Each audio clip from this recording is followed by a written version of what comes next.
காற்று வந்து உன் குழல் கலைத்தால் கைது செய்வதென ஏற்பாடு.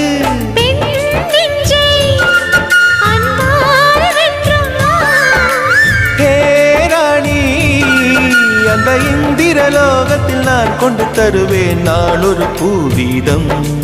உன் அன்பு அது போதும். தொடு தொடுவெனவே வானவில் என்னை தூரத்தில் அழைக்கின்ற நேரம். விடு விடுவெனவே வாலிப மனது விண்வெளி விண்வெளி ஏறும். மன்னவா ஒரு கோயில் போல் இந்த மாளிகை எதற்காக? தேவியே என் ஜீவனே இந்த ஆலயம் உனக்காக. வானில் ஒரு புயல் மழை வந்தால் அழகே என்னை எங்கனம் காப்பாய். கண்ணே உன்னை என் கண்ணில் வைத்து